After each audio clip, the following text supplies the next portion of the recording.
What's up, Giants fans, Hub watchers, YouTube subscribers, Instagram and Twitter followers? It's your boy No Name back at it with another Giants update video.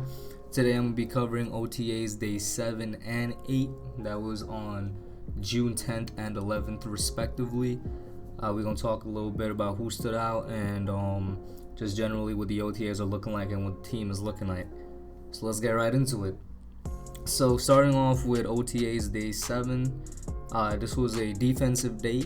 The offense did start out well, but because of the drills and the type of drills they were running, the defense had a slight advantage, and they took that opportunity, took advantage of their slight advantage, I guess you could say, and they performed really well.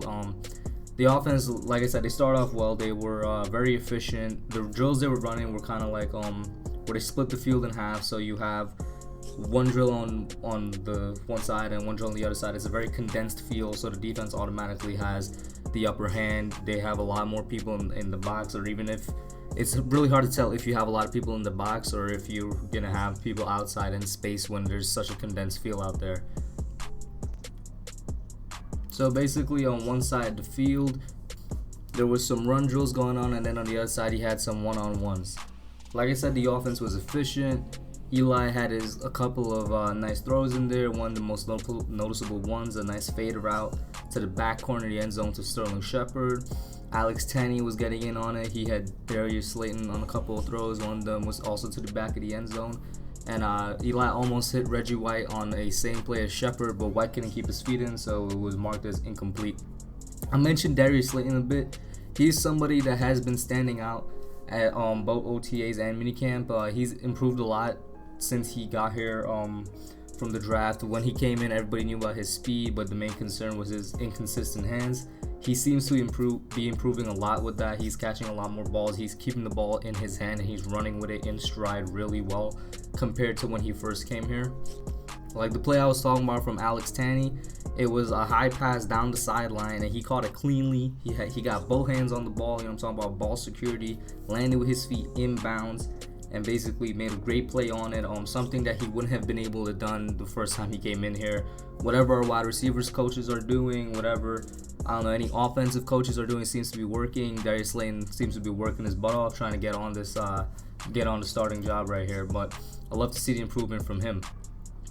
But like I said, this practice was mostly about the defense, so let's talk a little bit about the defense here. In the battle between Julian Love and Grant Haley for that starting position as the slot corner, Julian Love seemed to score a point within that battle, I guess you could say today. He had an interception on Daniel Jones. The situation was the offense, they were on the 47-yard line. They had no timeouts. The team was down 8 points. They only had like around a minute 40 to get down into the end zone and also have 2-point conversion. The defense forced them on a 4th and 10, and on that 4th and 10, Julian Love had his interception. He also had a couple other pass breakups earlier, and he was just constantly in the field of play and all that. Not to be outdone, Grant Haley, he was out here. He did not get an interception, but he managed to get a pass deflection during a red zone drill. He was on Sterling Shepard in the end zone. Keeping on with rookie defensive players, not that Haley is a rookie, but Love is. Oshane Ximines, somebody I'm excited to see, simply because I think he was a good pickup. I think he was a sleeper pick. I want to see what he can do to help this pass rush this coming season. I think we're going to use him very sparingly, maybe in a similar way to how we used Lorenzo Carter last year.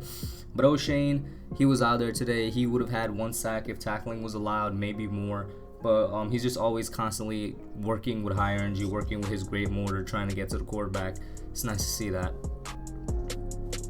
And another defensive player that had a nice day today was actually somebody I haven't heard of in a long time. Michael Thomas, our safety, who was actually a Pro Bowler last year, to a lot of people's surprise. He made it as a special teams member, but nevertheless, he made the Pro Bowl. He also played some slot last year. Today, he had a nice pass deflection that was behind Garrett Dickerson during one of the final drills during practices. Just in general, I guess you could say for slot players, they had a really good time out there today. Every defensive back seemed to be getting their hands on the ball, and like I said, the half field does give them an advantage, so take it with a grain of salt. Let's move on to day 8 and see what it's about. So basically, with day 8, not anything super eventful. It was very similar to day 7 in the sense that both the offense and defense performed well. A lot of the articles I've been reading claims that it was a day for the secondary, which is true in a way. The secondary really basically played sticky coverage. They didn't really let anybody get open on them. There weren't any big splashy offensive plays in the passing game. The secondary basically showed up and kept their coverages, playing a lot like a rookie defensive back, DeAndre Baker. They just kept locked down on all their receivers. The NYPD, as was dubbed by Janoris Jenkins, they showed up.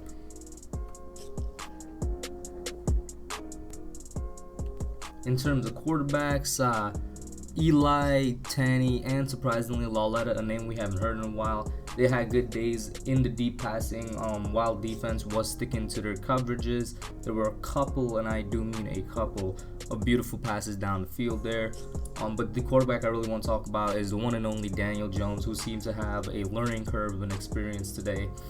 They were doing a 2-minute drill. This time the scenario was you're on the 48-yard line.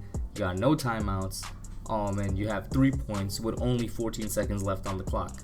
So, very tough situation, but not impossible. What you're looking for is obviously would be a big play through the pass or a defensive penalty. So Daniel Jones, he tried his best.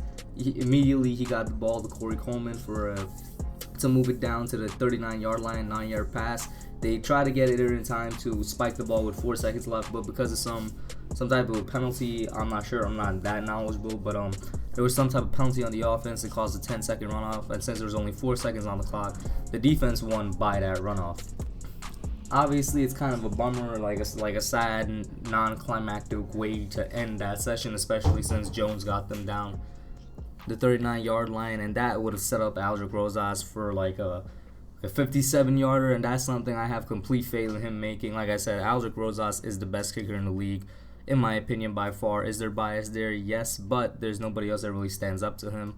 I mean, you could argue Justin Tuck, I think the guy's name is from Baltimore, but I don't know, man. Rosas, he's the dude. He really improved a lot last year.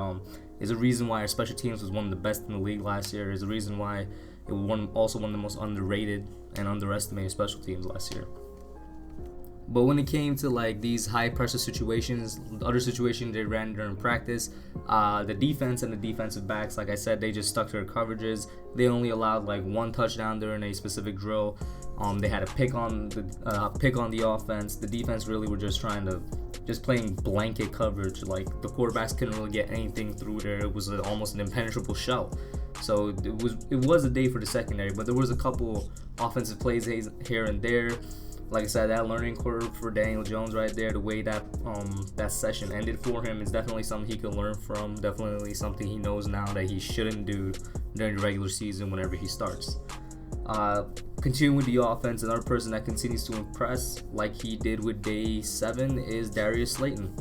He's not up there getting reps with the first team. I mean, he's playing with Eli, he's playing alongside Sterling Shepard and Golden Tate. Definitely some exposure you want your guys to have if they're on the offensive side of the ball, in terms of leadership, in terms of work ethic, really in terms of anything. So I'm excited to see what Darius Slayton can bring to this team come season beginning.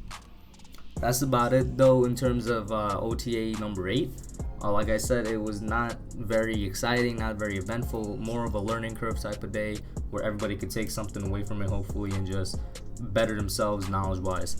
But that's all I got for you two guys today. Let me know what you all think. What do you guys think about the NYPD? What do you guys think about the secondary? Do you really think the Giants secondary has improved as much as I do, or do you think this is just something that we all need to take a step back from because it's OTAs, because there's no pads, because it's a controlled environment and all that? Like, what do you guys think? Let me know down in the comment section below. I'm out. You're...